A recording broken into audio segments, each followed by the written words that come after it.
Welcome to the very first episode of the Paranormal Sessions podcast. I decided what I wanted to do is kind of follow everything chronologically, or at least as close as I can as possible. So to start off, when I was 5 years old, I got hit by a car and I should have passed away, but I didn't. And the ironic part is later on, I had talked to a paranormal investigator and I told him about the things I was seeing in my house.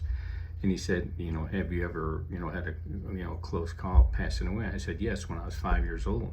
And the more I talked to him, I realized I was already seeing things when I was like 6 or 7, because I would be laying in bed and I would look out the corner of my eye and I'd see like a small sliver of black going by, and I just assume that's like my brother or sister or my parents, and I'm just seeing the tail end of them. But then when I start going back, I start thinking every one of them, it was a little black sliver. And I realized at 6 or 7, I'm already seeing the other side. But of course at that age, I didn't even know what the paranormal was, so I just assume I'm just not catching, who's ever walking down the hallway, what brother or sister was. I just missed him. But I thought that was kind of ironic. So then at age 15, I was in a bus crash out of state, and in that one I should have passed away again, but that one's a little bit more detailed, so I'll maybe cover it in a future episode. So at age around 16 or 17, and I forgot to mention, I'm Catholic, and so at 16 or 17, I seriously thought of becoming a priest. But then I thought later on, no, I'd like to have, get married, have a family, and of course you can't do that. So fast forward a lot of years. So about 9 years ago, I'm laying in bed and I realize, I start to kind of talking, to myself. I said, I don't know if God even exists. I've lost all faith, and I said, you're going to need to show me something, a sign or proof that you really do exist.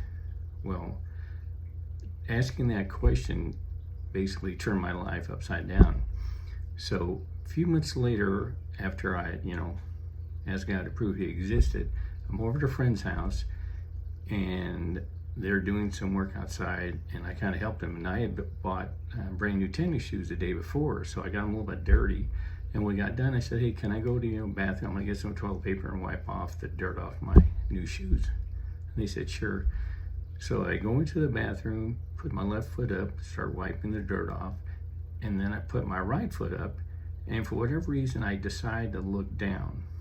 And right as I look down, and of course the bathroom door's closed, and right when I look down, I see 4 fingers underneath the door, and then they're pink. And my best guess, it's a little girl. I just figure it's a little girl from down the street, or maybe it's a relative, whatever. And they're just, teasing me. So I don't think anything about it. So I come out, go downstairs, and I said, well, who's the little girl that came over? And he said, what little girl? I go, I just saw her hand underneath the door, like 2 minutes ago. I go, is it like a neighbor or what? And they said, oh, you saw the girl. And of course I go, what do you mean the girl? They go, well, we think the house is haunted, and we've seen flashes of her, but we've never seen anything like that. I said, well, I saw her 4 fingers. I go, so, but at the time I thought, yeah, it's probably nothing, so I'm not gonna worry about it. So I go home. So a few weeks later, I'm going to bed, and now in my windows, they face the east, the bedroom windows, and I have heavy curtains because I like them to be like as dark as possible. So it's around, I think it's around 12, maybe 1 o'clock in the morning, and I wake up and I look towards the window and I see moonlight coming in. And I thought, how's there moonlight coming in when I got heavy curtains? Well, then I look a little bit more to the right and I see a person coming through the window, and they have a knife. So of course I freak out because it's the first time I've ever been in this kind of situation. So, and they're about halfway in. So I immediately grab my cell phone, get everybody out. We're out in the driveway, and I call 911. And they said, I think there's, someone's trying to break into the house. So as they're standing outside, I start thinking, how did they go through my, because there's a screen and then there's the, the window with a lock on it. I go, how did they get in supposedly with not making any noise? So I get the stupid idea of, I'll get a flashlight and I go, there's something not right. So I start walking around the side of the house. I go to the back and I shine the flashlight on where my window, where they would have come in. And there's the screen. It hasn't been moved. It's not on the ground. It's not torn or cut or whatever. So, of course, continuing my stupidity, I walk even closer and I shine the light on the glass. And the glass is fine. It's not moved or broken or whatever. So I start thinking, oh my God, I must have just had a nightmare. I go, and I've already called 911. I go, so I can't very well call them back and say, no, don't come out. So they come out and they look and they go, we don't see anything, but I think you'll be fine. Well, after that, I just figured, I just had a bad nightmare. Well, about a week later, I wake up again and I see a head in the window and there's moonlight coming in again, as if the curtains aren't there. And it's a head the shape of a balloon and it's got two eyes and it's looking at me. And, I'd never seen, because like I said earlier, I discounted the little girl. I just figured, it was some little girl down the street. But I see these two eyes looking at me and the head's vibrating like it's, got an electrical cord attached to him. And as it vibrates, it starts moving from right to left. Well, I can only take it for maybe 10 seconds. And I'm going to close my eyes and get under the covers and kind of hide because I just figure it's another bad dream. So I don't worry about it. Next night, the same thing. And this happened night after night after night. I mean, continuous. And after a period of time, I started thinking, I wonder what's going to happen if I follow the head all the way to the left, because about halfway down the windows, I would, chicken out and get under the covers and just pretend nothing happened. Because now I know it's not nightmares. I'm actually seeing things. And so, it keeps going down to the left and I chicken out. So finally, when it gets, so one night I said, okay, and this is after maybe a month of seeing this, because it's there every night. And one thing I did realize as it continues to happen, it starts getting later or earlier in the morning. So now instead of being like at 1, it's like 2 or 3 o'clock in the morning. So I thought, okay, I'm tired of being scared. I'm going to follow this head all the way down and see what happens. And one thing I did forget, after about a month or so, the eyes then turned red. Now that really creeped me out. So that made it even worse.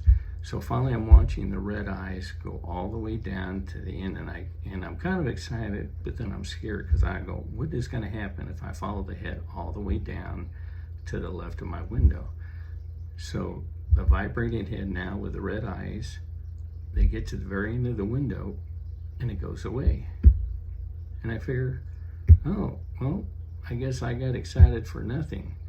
And all of a sudden, I see this big glow in my room, and it's like a kind of a light purple light, like you would see in some little dive bar or something. And there's a man standing there with a trench coat. He's got sunglasses, and he's got a hat that kind of looks like a beret. And he starts smiling at me.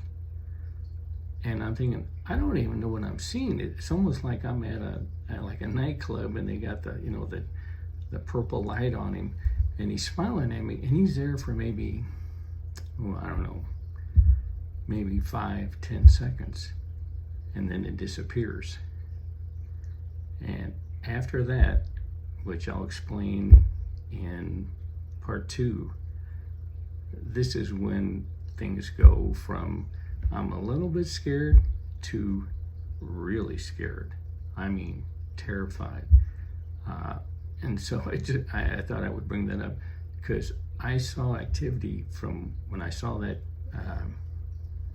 vibrating head. I had paranormal activity every night for probably, I think the first time there was a break in the night, maybe after 1.5 years. And I'll be the first to admit that as these things went on, I was just like terrified. I even tried to go to sleep with the lights on. I mean, it was that bad. I used to dread that it was getting dark outside. I go, I'm going to be going to bed. I go, and I don't know what I'm going to see. But in a way that was good though, because I saw so much for so long, you kind of get desensitized. I mean, I did see other things that did scare me too, but you know, I saw so much for so long that when I do see things now, it doesn't really, I mean, it will kind of concern me, but I don't get scared and I don't get terrified.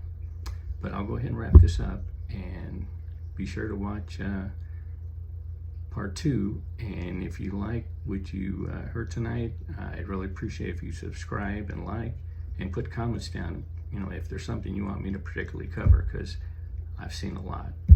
And remember, there's evil out there, and I've seen it, so be safe.